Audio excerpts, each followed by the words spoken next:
Well, hello and welcome to the third installment of This Week in Don's Athletics. I'm your host, Pat Olson. It's going to be a busy week coming up here on the Hilltop this Thursday through Sunday with games pretty much all weekend. In fact, we'll get things started off with men's soccer. The men's soccer team will host UC Davis.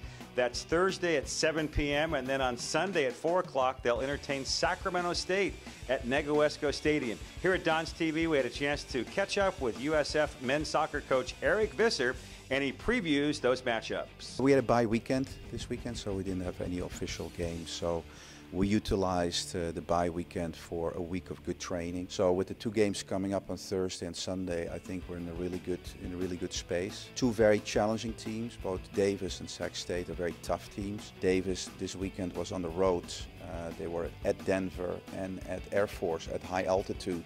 Two difficult games, and they were able to get two ties. So they're a very competitive, nitty-gritty, tough athletic group that I definitely think will present us challenges. And Sac State has been in the NCAA playoffs the last 2-3 years. There are two home games that are very important for us to gain some momentum. Right now we're in pretty good form and pretty good shape, so I'm quite pleased and optimistic about this weekend. The women's volleyball team just got back from playing in the Hawaiian Airlines Classic over on the islands, where they went 1-2 against some very tough competition. In fact, volleyball coach Gilad Duran became the winningest coach in that sport here on the Hilltop with a tough earned win and an upset over 25th ranked Cal.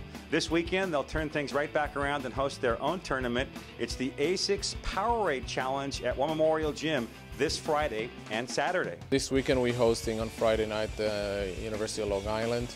I think the America East, Cal State Northridge from the Big West, and LaSalle from the Atlantic 10. Three different conferences, three different opponents, three different styles, and for us it's an opportunity not only to first play on our home court with a new floor, it's also a great opportunity for us to show what we can do and get better. You know, we came up from a good week in Hawaiian Airlines. We had a huge win over Cal. I thought it was an enormous win for us, great effort by everybody on the team. And it was super excited, probably the best win since I've been here, of beating a quality opponent on a road in front of 7,000 fans out there, and then they were all cheering for the Dons. That was unbelievable. The women's soccer team is back at home this weekend after a hard-earned split this past weekend. They beat Sacramento State on Friday, and then they lost a disappointing 3-0 contest to a very good Cal team over in Berkeley.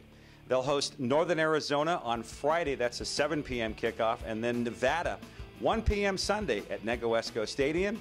We caught up with Jim Millender, the head coach of the USF women's soccer team, and he previews those games. Last week, we got a result against Sacramento State. We beat them 4-1 at our place on Friday night. We played very, very well, I thought. It was kind of a breakout game for us. And then we went across town and played a very good Cal Bear team on Sunday over at their place, and got beat 3-0. But, we hung in. We did a good job, I thought. We were in the game until about the 68th minute, I thought, and then they got the second goal of the match. But it's good for us and for all our players to play against a top 25 team like that, because I really feel that's a team that'll be in the final 16 of the NCAA tournament, maybe the final 8 as well down the road. So it's good experience for our younger players. What we got coming forward this week, we've got Northern Arizona here Friday night. Looking forward to that game. And, they're always a tough opponent. Everybody's good in the West, so you can't overlook anybody. And then on Sunday, we've got Reno coming in here. And again, everybody in the West is good, so we've got to be focused, but we've got to just look at one game at a time, and we're really just focused in on Northern Arizona at this point. Over the weekend, the cross-country team hosted their only event of the season, the San Francisco Invitational, this past weekend at Golden Gate Park in San Francisco. The men finished third in that event, with the women finishing in fourth place. We catch up here at DonsTV with cross-country coach Helen Lehman-Winters post-meet. We had a good solid day today. I'm pleased with how both the men and women competed. The races were the largest they've been in program history, and also very fast. For us, it was an opener, and we wanted to kind of see how things went, and Kate Jamberitz ran outstanding for us out front. She ran 17:57. I think she ran 18:24 on this course last year, so that was a huge highlight for us. The men, it was a large field, pretty deep field with Stanford and Cal up front, and really happy with how Adam Smith and Gustavo Menner performed on this course. It was a huge PR for Adam. He's never run that well on cross-country course in his career. So really happy to see him come back from his redshirt season last year and do a good job for us up front. Both cross-country teams now enjoy some time off. They will not be in action again until September 14th.